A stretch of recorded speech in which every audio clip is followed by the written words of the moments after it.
चंदन का विशेष महत्व है। इसीलिए तो हमारी माताएं सौभाग्यवती होने, सुहागवती रहने का विशेष ध्यान रखती हैं। आपको पता है मांग में सिंदूर क्यों लगाते हैं? अच्छा लंबा इतना ब्रह्मरंध्र तक जो इतना सा सिंदूर लगाता है, पति का साथ तो लंबा चाहिए, प्रतिक्षण चाहिए पति का साथ, लेकिन उनकी रक्षा, उनकी सुरक्षा के लिए, आजीवन उनके संग रहने के लिए कम से कम मांग में सिंदूर लगाते हैं हम, तो ब्रह्मरंध्र तक लगाना चाहिए। ये ब्रह्मरंध्र तालुआ नहीं तो छोटा बच्चे होते हैं ना, छोटे बच्चे, तो उनका ये तालुआ जो है बहुत कोमल होता है,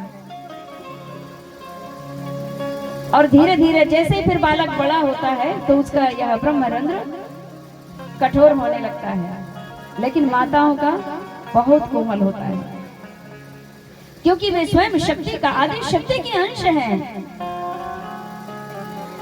जिस घर में बेटी ब्याह के जाती है उसके कुल की रक्षा करते हैं, उसके कुल की रक्षा के लिए परमात्मा से प्रार्थना करती है कि हे भवानी, हे मां अम्बा, ये आपका परिवार है, आपका कुल है, और इस कुल में मैं वधू बनकर आई हूं, और इस कुल की रक्षा के लिए मैं आपसे प्रार्थना करती हूँ, वंदन करती हूँ, पूजन करती हूँ कि जिस घर में मैं बहू बनकर आई हूँ उस कुल की आप रक्षा करें। आपके घर के पितरों की पूजन करती है कि हे पितृगणों, आपके कुल में मैं वधू बनकर आई हूँ, इस कुल की रक्षा आपको करना है, मेरे द्वारा यह दीपदान, यह पूजन वंदन स्वीकार करिए। इस प्रकार से जब बेटी ससुराल में इष्ट देवी देवताओं की पूजन करती है, सास ससुर की सेवा करती है, पति की सेवा करती है,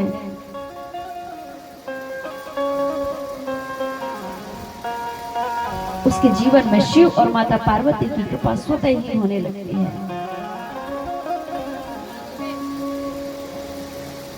साधना मार्ग में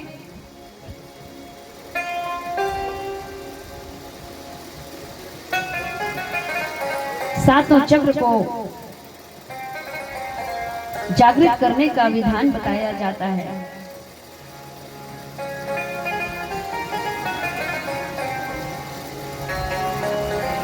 हमारे इस देह में, हमारे शरीर में 7 द्वार हैं, 7 दरवाजे हैं। 7 खंड का बना मकाना, सूक्ष्म मार्ग घुस कर जाना। 7 खंड का बना मकाना और सूक्ष्म मार्ग घुस कर जाना। और इस 7 खंड को कौन खोलता है? गुरु कृपा से चढ़े सुजाना, फिर पीवे अमृत प्याला है। गुरु कृपा और पीवे अमृत प्यारा है, फिर उजियाला है, उजियाला है, उजियाला है, उजियाला है। अज्ञान रूपी अंधकार में हम डूबे हुए हैं, और हमें अगर प्रकाश की ओर जाना है, परम प्रकाशित होना है, तो फिर साधक सिद्ध महापुरुषों की शरण प्राप्त करनी होगी। और माताओं को तो बहुत सरल है भक्ति प्राप्त करना, क्योंकि वे स्वयं करुणामयी तो वैसे ही हैं, ममतामयी भी हैं, दयालु हैं, कृपालु हैं। अक्रोधित हो गई तो फिर इनसे बड़ा क्रोधी भी कोई नहीं है, तत्काल ही रिजल्ट चाहती हैं अब। और नहीं तो सर्व रक्षा के लिए मांग में सिंदूर भरती। क्यों भरती हैं? कि यह जो स्थान है, हम तिलक के बाद ऊपर जो मांग भरते हैं और जहां तक मांग पहुंचती है, यही ब्रह्मरंध्र है, और यह ब्रह्म ज्योतिर्मय है। और आत्म ज्योति, आत्मा का स्थान जो है भ्रकुटी के, दोनों भ्रकुटी के मध्य में जहां हम बिंदी लगाते हैं, इसके ठीक सीध में अंदर और बीच तालुए के भीतर और अंदर ब्रह्म की दिव्य आत्मा ज्योति प्रज्वलित हो रही है, जिसे दिव्य आत्मा हम कहते हैं। और उस दिव्य आत्मा की ज्योति का कलर, रंग लाल होता है।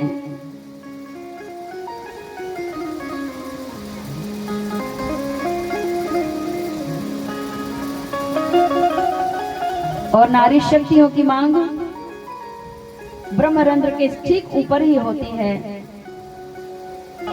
और माताओं का यह स्थान बड़ा कोमल होता है।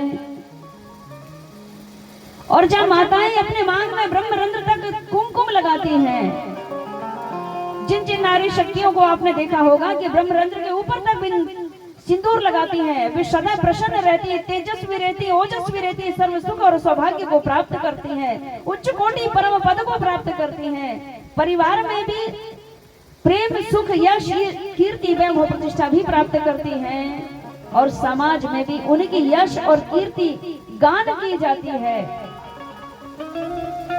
जब माताएं शादी ब्याह में एकत्रित होती हैं तो उसी की बड़ाई करती हैं, ऑटोमेटिक, बताना नहीं पड़ता।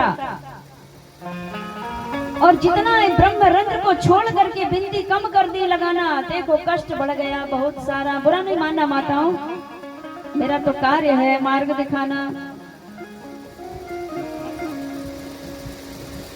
जिन नारी शक्तियों को घोर कष्ट हो रहा है और घर वालों को बिना बताए ही इतना मांग भरना चालू कर दें, आप भले बारीक बारीक भरें, दिखाना तो चाहते नहीं है, तो थोड़ा मोटी वाली इधर लगा लें, बाकी पत्नी इधर तक कर लें, ब्रह्मरंध्र तक काम भी हो जाए और देखे भी ना। नहीं दिखाना चाहते तो कोई बात नहीं, तो ब्रह्मरंध्र तक सिंदूर लगाना चालू कर दीजिए। आपके जीवन में दिव्य तेज अपने आप प्राप्त होने लगता है, माँ रक्तांबरा, माँ भवानी की कृपा से। और ब्रह्मरंध्र से सिख से लेकर के पैर के नख तक जो रक्त कोशिकाएं हैं, ब्लड की जो नसें हैं, उसकी जो विद्युत तरंगे हैं, उन विद्युत तरंगों से पूरे शरीर को केंद्रित कर लेती हैं और दिव्य तेज प्रकाश, अटूट प्रकाश प्राप्त होने लगता है। और माताओं को ज्यादातर सूखा सिंदूर ही भरना चाहिए। थोड़ा सा शोभा के लिए माताएं वो गीला वाला टीका लगा लेती हैं, सिंदूर भरना चाहिए, सूखा सिंदूर भरने का विधान है। बोलिए जगत जननी जगतारिणी मैया की जय।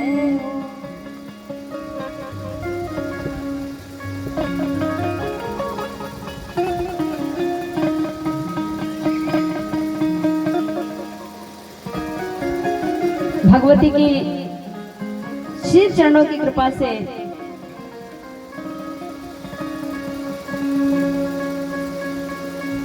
मनुष्य जीवन में सर्व सुख और सौभाग्य की प्राप्ति होती है। इसीलिए जो हमारी सनातन परंपरा है, इसमें भगवत भक्ति, नारी शक्ति करें अति आवश्यक है। जो अभी नए नए विवाहित बालक बालिकाएं हैं, इन्हें हमें सुसंस्कार देना अति आवश्यक है। हम सुसंस्कार देकर के बेटी को जब विदा करेंगे, शिक्षा तो हमने बहुत सारी दे दी, अगर हमने बेटी को ससुराल में निभाने के लिए अगर सुंदर संस्कार प्रदान नहीं कर पाए तो बेटियों का जीवन दुखी हो जाता है। इसीलिए शिक्षा के साथ संस्कार भी बहुत जरूरी है। माता पिता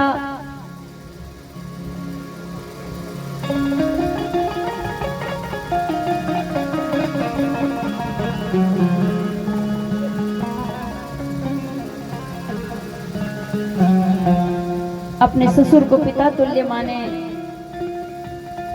सास को अपनी माता तुल्य माने और पति को भगवान राम जैसे माने। यही स्वर्ग है। ऊपर नीचे दाएं बाएं किधर स्वर्ग है? क्या आपने देखा? यही स्वर्ग है।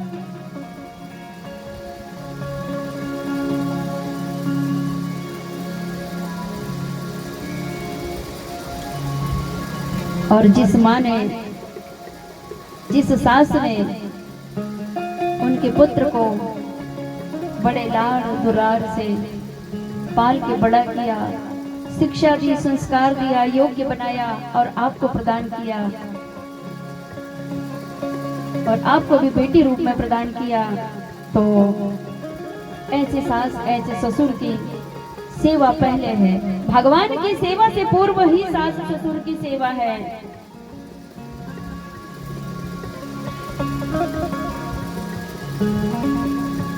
गौरी शंकर की भांति सदा नित सास ससुर की सेवा हो। और गणनायक की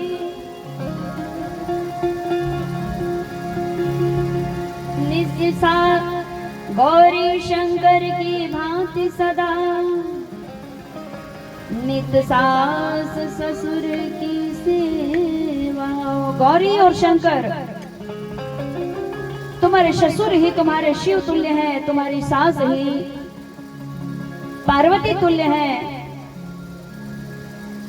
इनकी सेवा कर लिए तो भगवान शिव और माता शक्ति की सेवा हो गई। और पति की सेवा भगवान राम जैसे करें, गणेश जैसे करें, तो आपको भी जब देवता तुल्य अपने ससुराल परिवार को आप मानने लगे तो ऑटोमेटिक आपको देवी तुल्य प्रेम प्राप्त होने लगेगा। इसीलिए झुकना है और फिर उनका स्नेह प्राप्त करना है। झुकता तो वही है जिसमें जान है और अकड़ना तो मुर्दे की पहचान है। अकड़ने से कुछ नहीं मिलता। वृक्ष जितना सीधा अकड़ खड़ा रहता है ना, तो सोचते हैं कि ये लकड़ी ज्यादा उपयोगी, उसी को काटा जाता है और टेढ़ा मेढ़े वृक्ष को नहीं काटा जाता।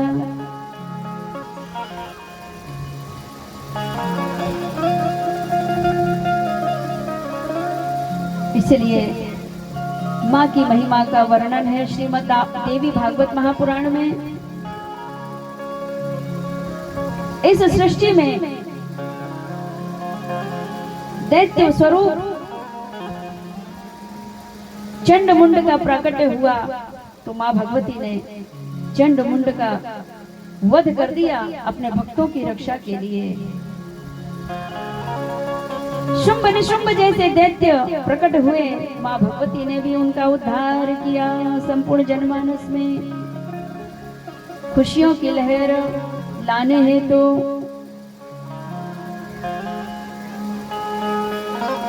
और माँ के आगे, पिता के आगे अकड़ नहीं दिखाना। इनके आगे अगर हम अकड़ दिखाते हैं तो सोचो, जो भगवान को गर्भ में रखने की सामर्थ्यता रखती है वो तुम्हें सुधारने की सामर्थ्यता भी रखती है। इसीलिए माँ के समक्ष, पिता के समक्ष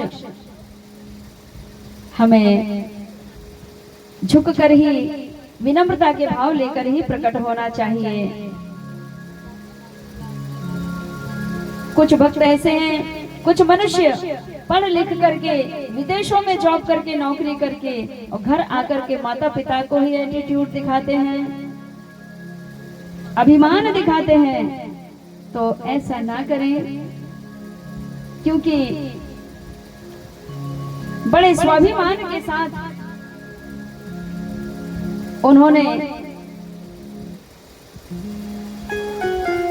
तुम्हें इस संसार में जीने के लिए योग्य बनाया। और याद रखो कि जिस माँ को तुम तुम अकड़ दिखा रहे हो, उसने तुमको अपने उदर में ही रख लिया था।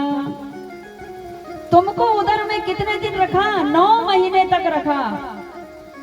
घूम रहे थे, एड़े टेढ़े में हो रहे थे, लेकिन निकल नहीं पा रहे थे। और तुमको पेट में जकड़ के रखी ऐसी माँ कम शक्तिशाली होगी? भगवान को भी रख लेती, इतनी खतरनाक है। तो तुम तो साधारण ही आत्मा हो, इसीलिए माँ से कभी अकड़ मत दिखाना, क्योंकि माँ सारे जगत की जननी है। तो जिसको माँ ने गर्भ में ही रख लिया था वो बड़ी, या जो गर्भ से बाहर निकल के अकड़ रहा है वो बड़ा?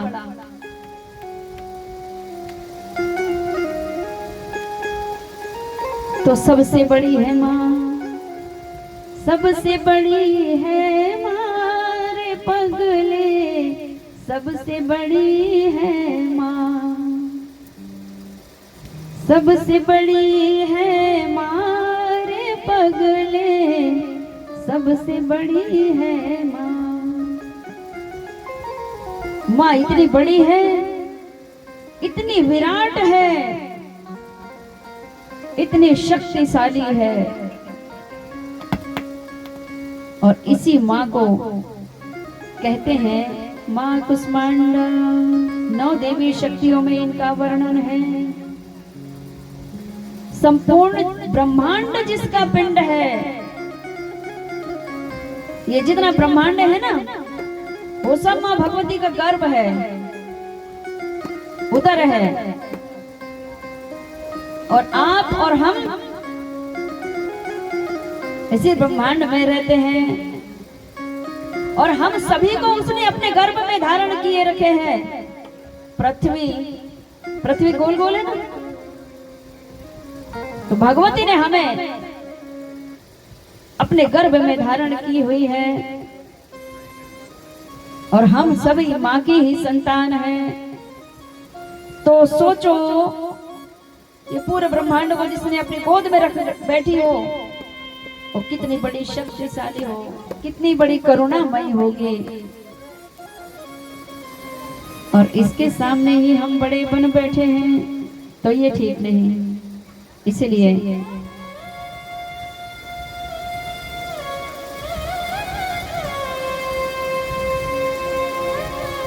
माँ भगवती, कल के प्रसंग में मैं बताऊंगी भगवती के 10 महाविद्याओं का वर्णन। काली, तारा, षोडशी, छिन्नमस्तिका, त्रिपुर भैरवी, भुवनेश्वरी, धूमावती, बगलामुखी, मातंगी और कमला।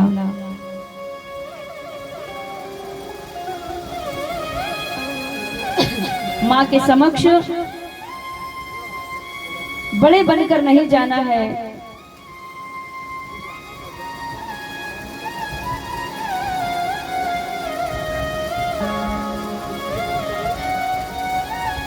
सदैव चरण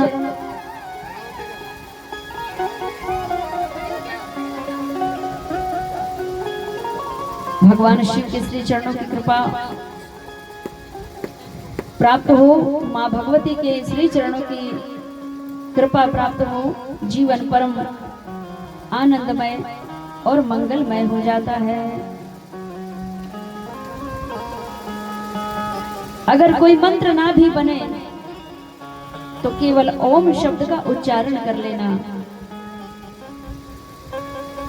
ओम शब्द में ही तीनों शक्ति विद्यमान है। कल के प्रसंग में मैंने बताई थी।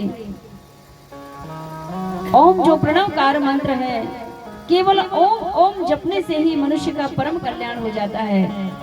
ओम जपने से ही कल्याण कैसे?